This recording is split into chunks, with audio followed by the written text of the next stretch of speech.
Bien, mis hermanos, estamos estudiando el libro de Primero de Samuel. Hemos visto en algunos domingos la vida del rey Saúl. Y hoy vamos al capítulo 17, Primero de Samuel, capítulo 17. Y tenemos este pasaje ya muy conocido de nosotros, que es el encuentro, la batalla y la pelea directa entre David y Goliat, el gigante, este gigante filisteo, que estaba atemorizando al pueblo, al ejército de Israel.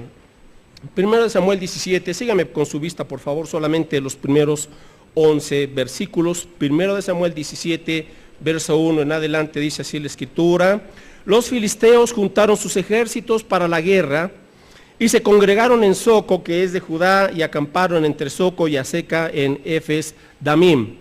También Saúl y los hombres de Israel se juntaron y acamparon en el valle de Ela y se pusieron en orden de batalla contra los filisteos. Y los filisteos estaban sobre un monte a un lado, e Israel estaba sobre otro monte al otro lado, y el valle entre ellos. Salió entonces del campamento de los filisteos un paladín, el cual se llamaba Goliat de Gat, y tenía de altura 6 codos y un palmo, y traía un casco de bronce en su cabeza, y llevaba una cota de malla, y era el peso de la cota 5,000 siclos de bronce.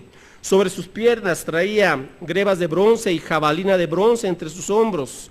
El asta de su lanza era como un rodillo de telar, y tenía el hierro de su lanza 600 siclos de hierro, e iba su escudero delante de él. Y se paró y dio voces a los escuadrones de Israel, diciéndoles: ¿para qué os habéis puesto en orden de batalla? ¿No soy yo el filisteo y vosotros los siervos de Saúl? Escoged entre vosotros un hombre que venga contra mí. Si él pudiere pelear conmigo y me venciere, nosotros seremos vuestros siervos. Y si yo pudiere más que él y lo venciere, vosotros seréis nuestros siervos y nos serviréis.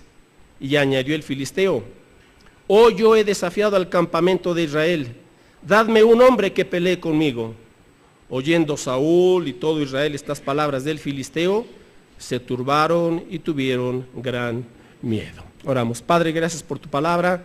Oramos que nos dirijas por favor y que sea tu Espíritu Santo quien nos dé el entendimiento y la comprensión, y también el querer como el hacer tu voluntad que hoy nos indicas en esta tarde. Señor, danos un corazón limpio, por favor, y permite que la presencia de tu Espíritu se muestre en cada uno de nosotros, de tal manera que nuestras vidas, Señor, en fe te obedezcan y confíen como tú lo mereces. Gracias, Jesús, porque tú eres el gran vencedor de gigantes. Gracias, Padre Santo, en el nombre de Cristo. Amén.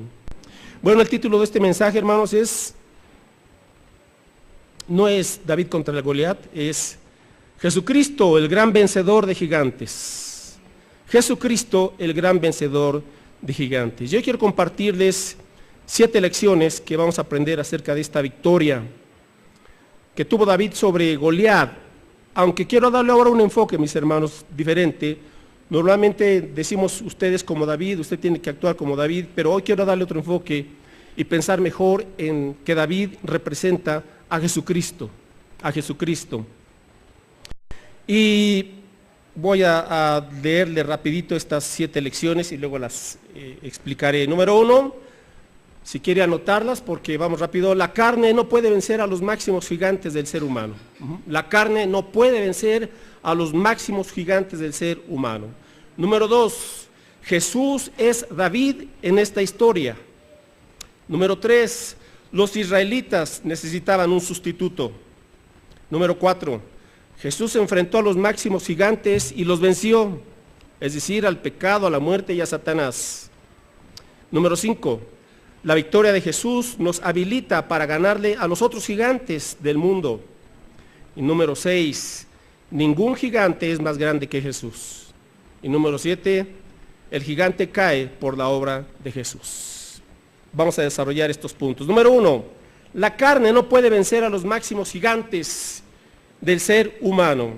Y hay por lo menos 3 máximos gigantes que vamos a tratar a continuación y ver cómo los venció Jesús. Pero nos dice en este pasaje que estaba el rey Saúl, nos recordamos él una persona alta, sobresalía sobre todos los demás, estaba su ejército de Israel, un valle de por medio, y del otro lado estaba el ejército de los filisteos. con el campeón, con el paladín, este gigante que medía aproximadamente 3 metros de altura. Entonces, obviamente que su sola presencia, ¿verdad?, impresionaba y le daba temor al ejército de Israel. Sale él, los desafía y les dice: a ver, mándenme uno solo que pelee conmigo, manden un hombre que pelee conmigo, y quien venza, el contrario le servirá juntamente con su ejército, serán siervos. Así es que a ver, ¿quién puede pelear contra mí?, les dice Goliat. Dadme un hombre que pelee conmigo, dadme uno. Y cuando oyen estas palabras, dice que Saúl, en el verso 11, Saúl y todo Israel, al oír estas palabras, se turbaron y tuvieron gran miedo. Vaya, hermanos, el primero, ¿quién cree usted que debió de haber sido el primero que tuvo que haber enfrentado a Goliat? ¿Quién cree? Saúl, claro, él era el rey y además era el más alto de todo el ejército. Así es que Saúl debió de haber dicho: aquí estoy, vamos, y cómo va el asunto. Pero no, ¿verdad? Tuvo miedo. Y recordamos que Saúl representa la carne, la naturaleza carnal del ser humano. Por eso, hermanos, es que tenemos que entender, la carne nunca podrá vencer a los máximos gigantes del ser humano. ¿Cuáles son los máximos gigantes del ser humano? Son por lo menos 3. El pecado, ¿qué más? La muerte y Satanás. Piénselo, y ningún ser humano los ha podido vencer. Ni al pecado, ni a la muerte, ni a Satanás. Así es que la carne, cuando quiere enfrentarse contra la muerte, pues tarde que temprano va a tener uno que morir. Esa es la realidad de la vida. Al diablo, ¿quién ha vencido a Satanás, que es tan astuto? Nos engaña, dándonos medias verdades, presentándonos tentaciones muy atractivas, y cae uno. Y el pecado que nos domina cuando Cristo no está en el corazón. Así es que la carne no podrá vencer a estos máximos gigantes. Israel se sentía intimidado, Israel estaba desmoralizado y el ejército de Israel estaba inmovilizado. La carne tiene miedo, la carne no confía en Dios y por eso muchas veces la vida de la gente está paralizada, no avanza, está inmovilizada. Ve a ese gigante de 3 metros y no sabe qué hacer y está ahí simplemente de lejitos. Saúl era un cobarde. ¿Por qué? Porque no estaba andando con Dios. El primero que debió de haber estado en comunión con Dios y leyendo la palabra todos los días debió de haber sido el rey Saúl. Porque como rey, Dios ya les había dicho desde el libro de Deuteronomio, a cualquiera que fuera el rey de Israel, él tendrá que escribir a mano los 5 primeros libros de la ley y leer todos los días la ley de Dios. ¿Qué sucede? Que cuando usted lee la palabra de Dios todos los días, su vida es renovada, limpiada, fortalecida y enfrenta la vida y los gigantes que vienen con ella. Pero cuando uno no está en la palabra de Dios, cuando las palabras no permanecen en nosotros, hermanos, nos gana el miedo, nos gana el temor y el conformismo. Y simplemente nos conformamos con ver de lejos a ese gigante, pero no avanzamos, ¿verdad? Así es que el rey Saúl tenía temor por no estar en la palabra de Dios. ¿Cómo se vence el temor? Permaneciendo en la palabra de Cristo, no hay otra. Y además Él nos ha dado su Espíritu Santo, que es un espíritu de poder, de dominio, de amor, de templanza. Así es que el liderazgo en la carne, ahora vamos aquí con los líderes, porque Saúl era un líder. Los líderes somos los primeros que tenemos que salir y pelear por las almas perdidas en Cristo. Un líder que no está alcanzando almas para Cristo es un líder que está en el miedo y en la carne. El líder que camina en el Espíritu es un líder que está luchando por las almas en Cristo. Amén. Líderes, ¿estamos así? Los líderes tenemos que estar a la vanguardia, los primeros que estamos ahí en la batalla, arrebatándole las almas a Satanás y ya llevándolas a la cruz de Cristo. Saúl tenía su armadura, porque como vemos más adelante, cuando David dice, pues yo lucho contra él, y dice Saúl, bueno, pues aquí luego, ¿verdad? No lo pensó 2 veces, ten mi casco, ten mi coraza, ten mi espada, ten todo, y el pobre de David se pone la armadura de Saúl e intenta caminar y no puede, dice, no puedo, no he sido entrenado para esto, y se quita la armadura de Saúl. Saúl con todo y su armadura se quedó quietecito. Estaba preparado para la batalla, pero no enfrentaba al gigante. A veces, hermanos, Podemos nosotros tener mucha preparación en conocimiento bíblico, pero en sus marcas listos, y en sus marcas listos, y en sus marcas listos. Nunca se escucha el fuera, vamos. ¿Está usted caminando en el espíritu o en la carne? El ejército de Israel tampoco podía vencer a Goliat. Mis hermanos, cuando le estamos dando lugar en la carne, no hay triunfos en la vida cristiana. No hay triunfos en la vida cristiana cuando dependemos de la carne. Ellos estuvieron durante 40 días escuchando las amenazas y los desafíos de este gigante. 40 días. Y les decía lo mismo, hasta que ya el pueblo se traumatizó, se acomplejó y se la creyó. No hizo nada, 40 días. Y así pasa en nuestra vida, mis hermanos, cuando estamos escuchando solamente a ese gigante que nos atemoriza, en vez de que usted y yo estemos escuchando la palabra de Dios. Busque, por favor, y luego regresamos a Deuteronomio, a Samuel, busque Romanos 10:17. Hay creyentes que solamente están escuchando la voz del mundo, la voz de una mala amistad, la voz a veces de un familiar que no le edifica. Estamos escuchando voces por aquí, por allá. Podemos escuchar, digo en sentido metafórico, las voces de Facebook, ¿verdad? Amigos que a veces nos están solamente criticando y dando su opinión y nos dan la manita para abajo en lugar de que nos den like para arriba. ¿Y qué me interesa que pongas tu dedo arriba o abajo? Pero muchos están, a ver si aprueban lo que dije. ¿Qué? ¿Estás buscando la aprobación del mundo? Busca la aprobación de Dios. No quedes bien con el mundo. Romanos 10:17, así que la fe es por él oír. ¿Qué cosa? Y el oír por la palabra de Dios. Hay creyentes que se desconectan y no vienen los domingos, no escuchan la palabra de Dios. Por eso tienen tremendos gigantes. Y escuchan solamente las medias verdades y las amenazas y están atemorizados. Escuchan al gigante, no están escuchando la palabra viva, tampoco la leen en su casa. ¿Qué pasó, hermanos? Estamos escuchando Multivisión, las telenovelas y tantas cosas que nos están llenando la cabeza con todo el lenguaje del mundo. Y nos tienen a los cristianos muchas veces ahí arrinconaditos. ¡Qué barbaridad! Hermanos, no, eso no puede seguir así. Así es que la carne no puede vencer a los máximos gigantes del ser humano. Número 2, vamos con la segunda lección. Jesús es David en esta historia. Amén. ¿Por qué? Porque solamente Jesús es poderoso y capaz de derrotar a cualquier gigante. A cualquier gigante. Jesús es David en esta historia. Número 3. Los israelitas necesitaban un sustituto. Un sustituto. Bien les dijo Goliat, mándenme un hombre. A ver, versículo 10. 1 Samuel 17:10. Y añadió el filisteo, yo he desafiado al campamento de Israel. Dadme un hombre que pelee conmigo. Te hablan Saúl. Pero Saúl, mirando al cielo y silbando. Dadme un hombre que pelee conmigo. ¿Sabe usted quién es ese hombre? Cristo. Amén. Él peleó esa batalla que usted ni yo podíamos ganar. Un sustituto. ¿Y quién es aquel que murió en nuestro lugar? Cristo.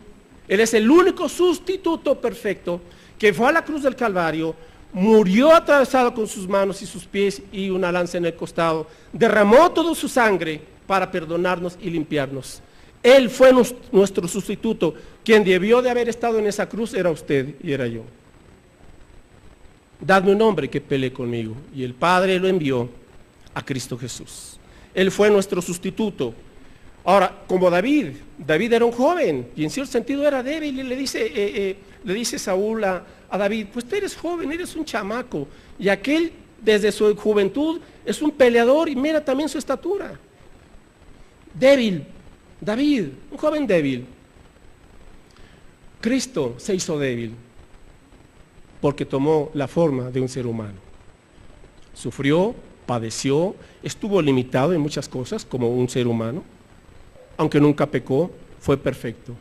Y en su debilidad, porque él dice que fue llevado hasta la muerte y muerte de cruz, y en su debilidad y en su sufrimiento y en todo el dolor que él padeció, fue débil en ese sentido. Pero en su debilidad venció al gigante. Viene David, él es el sustituto, y Cristo triunfa por nosotros. Ahora, el triunfo que tuvo David, el triunfo que tuvo Cristo a través de su debilidad en la cruz del Calvario, ahora ese triunfo, mis hermanos, nos lo imputa. ¿Qué significa esta palabra? Imputar significa acreditar o transferir. Como una cuenta en el banco, alguien le da un cheque o le pasa de una cuenta a otra, le está haciendo una transferencia, le está acreditando. Eso fue lo que hizo en la cruz. Cuando él muere en la cruz, Cristo se vuelve nuestra justicia, nos imputa su justicia, es decir, nos transfiere, nos acredita su perfecta justicia. Y en cambio nuestro pecado se le imputa a Cristo.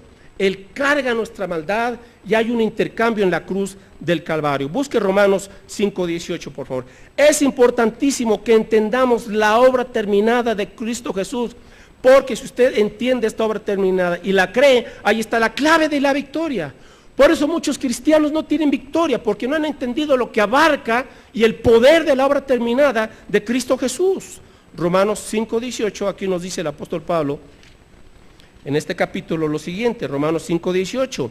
Así que, como por la transgresión de uno, o sea, de Adán, vino la condenación a todos los hombres, de la misma manera, por la justicia de uno, Cristo, vino a todos los hombres la justificación de vida. Verso 19, porque así como por la desobediencia de un hombre, Adán, los muchos fueron constituidos pecadores, nosotros, así también por la obediencia de uno, o sea, de Cristo, los muchos serán constituidos justos. ¿Ya entendió el asunto? Gracias, Adán, por tu pecado, nos llevaste a todos entre los pies. Todos pecamos, heredamos esa naturaleza pecaminosa.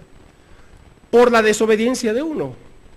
Pero por la obediencia de uno, que es Cristo Jesús, los muchos seremos constituidos justos, salvos, perdonados. Eso es imputar la justicia de Cristo. Se nos transfiere, se nos acredita. Y ahora Dios le ve a usted como una persona justa, justificada, es decir, inocente, sin culpa y además en una correcta relación con Dios. Esa es la justicia de Cristo. ¿Lo cree usted? Amén, hermanos. Si estamos en Cristo, estamos en una correcta relación. Qué preciosa alabanza acabamos de entonar hace la última alabanza, en donde nos habla del perfecto amor y todo es por su gracia. ¿Sabía usted que Dios nos ama con perfecto amor, pueblo de Dios? Su amor no disminuye el lunes y está por los suelos el viernes. No. Su amor es perfecto, todos los días. Y ese amor perfecto es lo que nos debe de llevar por gratitud a agradarle, mis hermanos. No nos ganamos el favor ni el amor de Dios por cómo me comporto o por mi desempeño, no. No nos podemos ganar el amor de Dios ni su gracia por nada. Por eso se llama gracia, porque es gratis. Porque su amor es perfecto. Claro, tuvo un costo, la vida perfecta y la muerte de su Hijo Jesucristo. Todo nos fue transferido. Hermanos, tenemos que alabar siempre y bendecir el nombre de Jesús. Amén. Número 4, la cuarta lección. Jesús enfrentó a los máximos gigantes y los venció. Jesús enfrentó a los máximos gigantes y los venció. Ahora si menciono por lo menos estos tres grandes gigantes, invencibles hasta que Cristo vino. El pecado, la muerte y Satanás.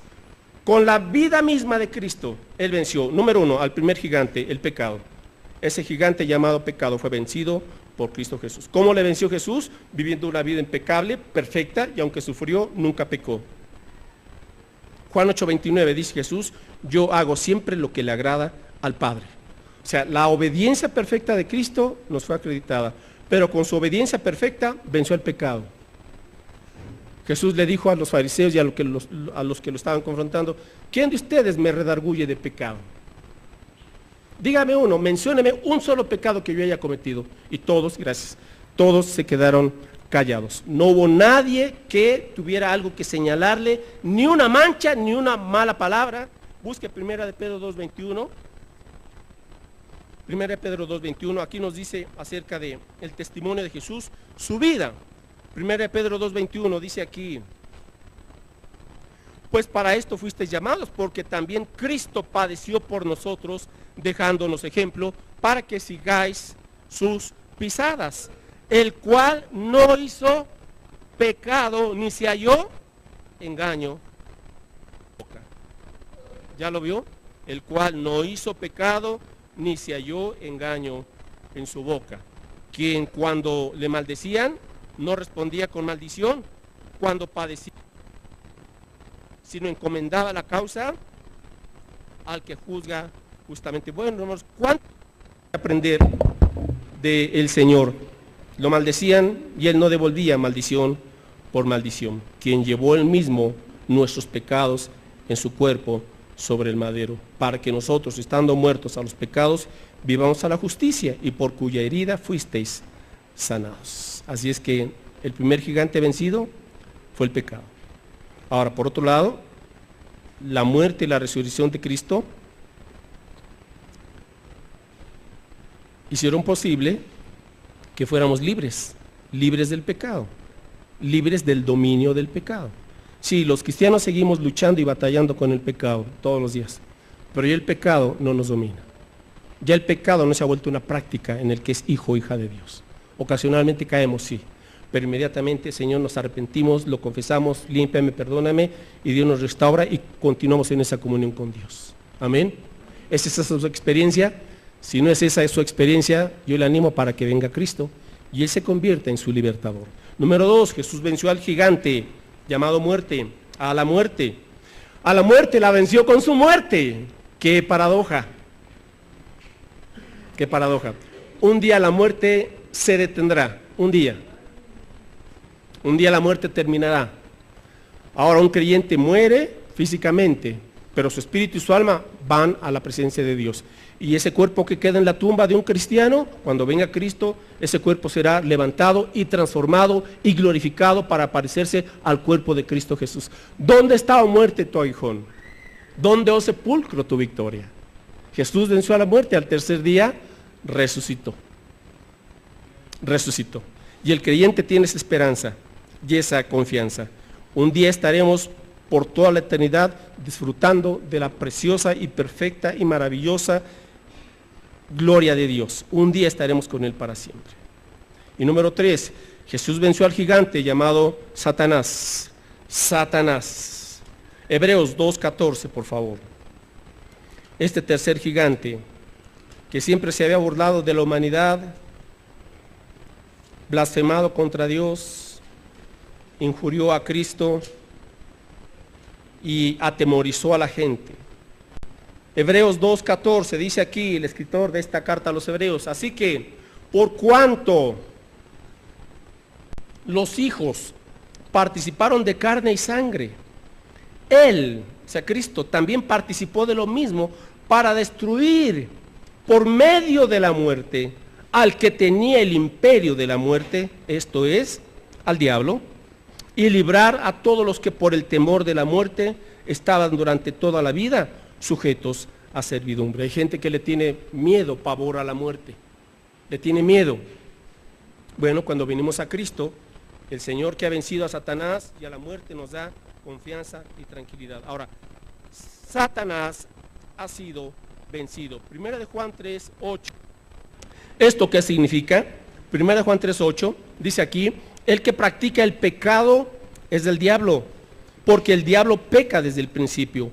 Para esto apareció el Hijo de Dios, para deshacer ¿qué? Las obras del diablo. Entonces, un cristiano no tiene por qué estar ahora sujeto a una obra del maligno. El diablo tiene muchas obras a través de las cuales tiene dormidas y tiene a la gente como zombies. Satanás, a través de sus obras seductoras, engañosas y esclavizantes, tiene a la gente como sus siervos. Pero cuando viene Cristo, dice que Él vino para deshacer las obras del diablo. ¿Lo cree usted? Entonces el creyente no tiene por qué ahora ser sujeto a ninguna obra del maligno, ningún vicio, ninguna atadura, nada que nos esté por ahí atorando en la vida. Jesús se enfrentó y venció a estos máximos gigantes. Número 5, la quinta lección: la victoria de Jesús nos habilita para ganarle a los otros gigantes que hay en el mundo.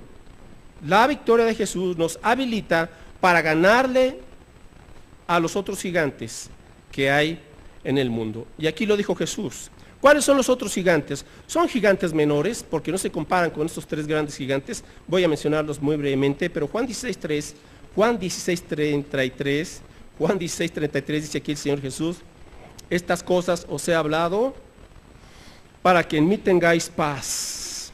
¿Qué? Paz. En el mundo tendréis aflicción, pero confiad, yo he vencido al mundo. Si hay algo que el mundo provoca es falta de paz, ¿verdad? Angustia, inquietud, zozobra, preocupación, y la gente está todo el tiempo así estresada y dice el Señor: tranquilos, tranquilos. Estas cosas les he dicho, lo que está escrito, para que en mí, o sea en Cristo, tengan paz, vivan en paz. En el mundo habrá aflicción, sí, van a tener problemas, pero tranquilos, confíen. Yo he vencido, ¿a quién? Al mundo, amén. Entonces, aquí viene el asunto, mis hermanos, que la batalla que libró Jesús al vencer a esos gigantes, ahora esa batalla también nos es compartida, porque dice el apóstol Pablo: más gracias sean dadas a Dios, que nos lleva siempre en triunfo en Cristo Jesús. ¿Dónde es ese texto? ¿Dónde está? Búsquelo. ¿Dónde está? Ahí en la Biblia, en el Nuevo Testamento. Bueno, le echo una manita. ¿Dónde está? Segunda de Corintios. Otra manita, ¿en qué capítulo? Capítulo 2. Bueno, y un empujoncito más, versículo 14. Tome esta preciosa promesa.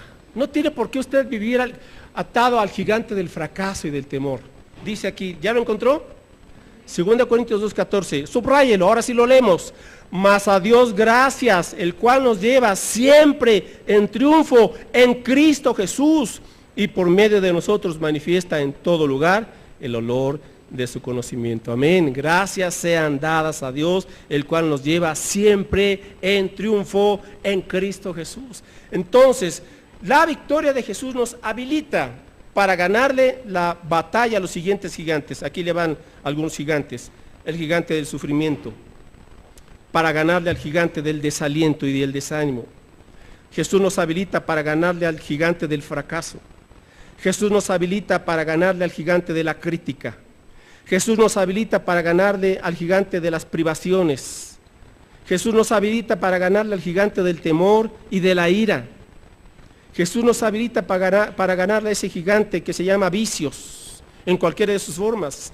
Jesús nos habilita para ganarle al gigante del rechazo, para ganarle al gigante del orgullo y a cualquier otro gigante que usted esté enfrentando.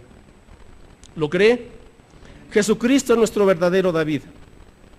Y Él nos comparte ahora la habilidad para ganar aquí en este mundo y enfrentar a todo ese tipo de gigantes que por ahí nos están a veces preocupando. Y en penúltimo lugar, ningún gigante es más grande que Jesús. Ningún gigante es más grande que Jesús. Amén.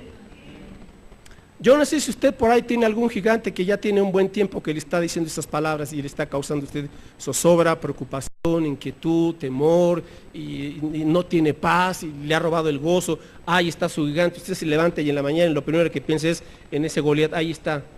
Y le está diciendo esas palabras. Y en la tarde vuelve a pensar en ese gigante y usted vuelve a sentir lo mismo. Y llega la noche y usted sigue pensando en ese gigante y escuchando sus mismas palabras y amenazas y palabras que le provocan temor. Basta, basta. No tiene ya por qué estar mirando a ese gigante. Ningún gigante es más grande que Jesús. Y Jesús puede vencer a cualquier gigante. Efesios 3:20. Cualquier gigante, punto.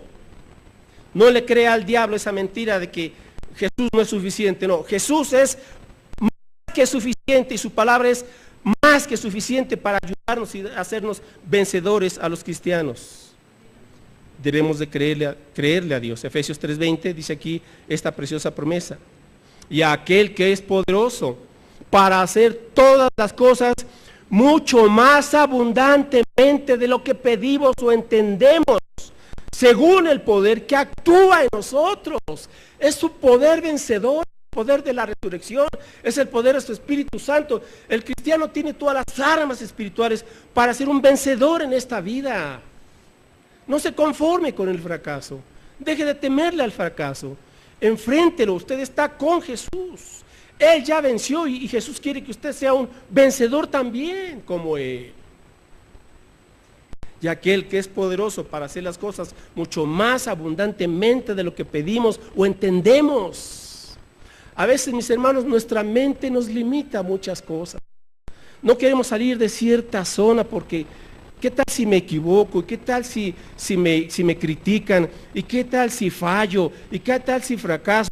Y vivimos con el ¿qué tal? Y no hacemos nada en la vida.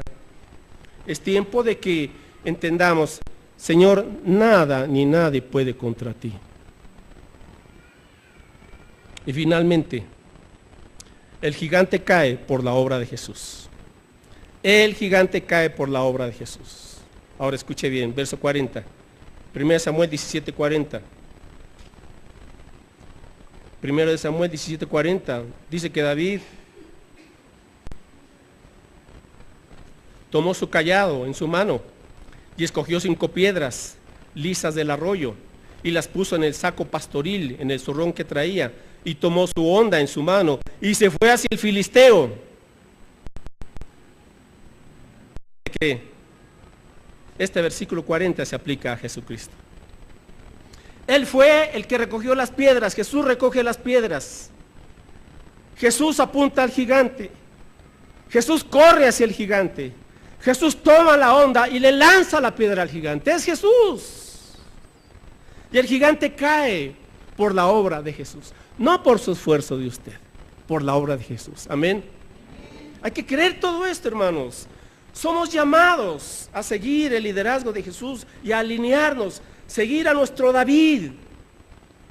Ahora, algo interesante, que mientras estaba el gigante de 3 metros, ni uno solo de los soldados de los filisteos, ni uno solo se atrevió a tomar una piedra y lanzársela de lejos al gigante.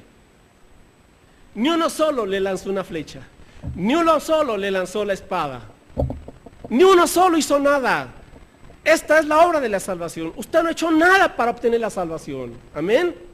Nada. La salvación es obra de Cristo.